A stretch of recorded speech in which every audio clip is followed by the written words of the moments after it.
शिव महापुराण की कथा यहां तक कहती है, मंदिर में जल चढ़ाने जाओ तो अपने घर से जल लेकर जाओ। मंदिर में तो बाल्टी भरकर रखा रहता है, लोटा भी रखा रहता है, कलश भी रखा रहता है। मंदिर का पानी भरकर, मंदिर की बाल्टी में से जल भरकर शंकर भगवान को नहलाना सरल है। अपने घर से जल लेकर जब जाओगे तो घर का वास्तु दोष, घर का पितृ दोष और घर का काल सर्प दोष तीनों उस लोटे के माध्यम से जाएगा और शिव को समर्पित हो जाएगा। आज फिर निवेदन करूंगा, इस नेपाल देश की पावन धरा से डोलेश्वर महादेव की कथा में निवेदन करना चाहूंगा। जो बेटा बेटी नौकरी के लिए अप्लाई कर रहे हैं, जो बेटा बेटी चाहे सरकारी नौकरी हो, प्राइवेट नौकरी हो, सर्विस के लिए अप्लाई कर रहे हैं, उन बेटा बेटियों से निवेदन है, दुर्वा शिव जी को समर्पित कर कर केवल दूब जानते हो ना, दुर्वा सब जानते हैं। दुबा जो माला पिनाई थी उसमें बहुत सारी लगी थी, पढ़ी है यहां, बताना जरा।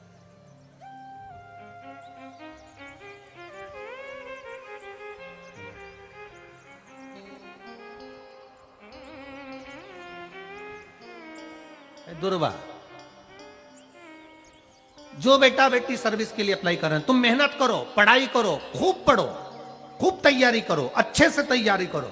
जितनी मेहनत तुमने पूर्व में करी उससे दुगनी मेहनत तुम करो उस नौकरी को पाने के लिए।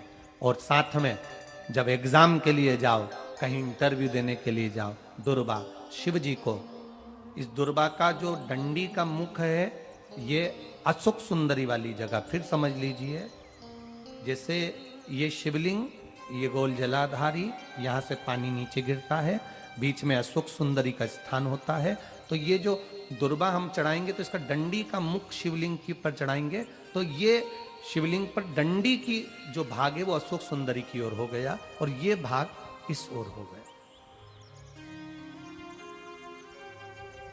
शिव जी को समर्पित कर कर पहले दुर्वा चढ़ाएंगे, उसके बाद में देवाधिदेव महादेव को एक लोटा जल जो तुम घर से लेकर गए हो वो समर्पित करो।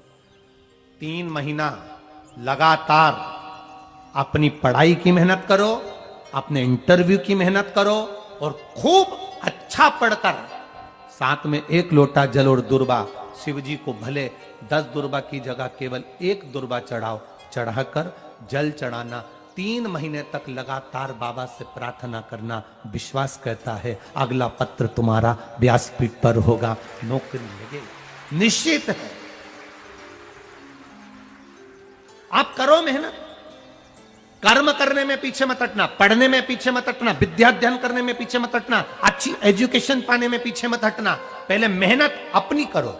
पूर्व में जो इंटरव्यू दिए हैं उसमें जितनी कमी रह गई, अगली कमी को पूर्ण करने के लिए अच्छी मेहनत करो, खूब पढ़ो, खूब अच्छे से विद्या अध्ययन, और फिर बाबा पर समर्पित होकर जाओ, बाबा पर विश्वास कर कर जाओ, भरोसा पूरा कर कर जाना।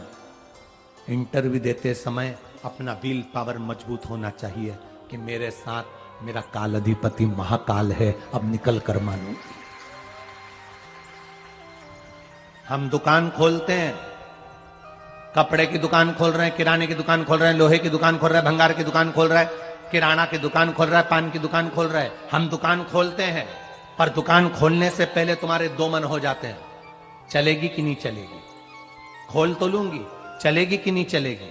जिस दिन तुम दुकान खोलो 1 महीने पहले, 2 महीने पहले, 3 महीने पहले बाबा को दुर्वा चढ़ाकर, 1 लोटा जल चढ़ाकर नियम बनाकर जाना, 3 महीने बाद मैं दुकान खोल रही हूं, 2 महीने बाद मैं दुकान खोल रही हूं और मेरा विश्वास कहता है दुकान चलेगी। जिस दिन तुमने विचार कर लिया कि दुकान चलेगी कि नहीं चलेगी तो वो नहीं चलेगी। जिस दिन तुमने विचार कर लिया कि दुकान खोल रही हूं, मेहनत करूंगी, दिल से करूंगी, भले मेरे पास ज्यादा माल नहीं है, जितना माल खरीद के लाऊंगी उतना बेच कर बताऊंगी क्योंकि मेरे साथ काल अधिपति महाकाल है, तो वो चलेगी।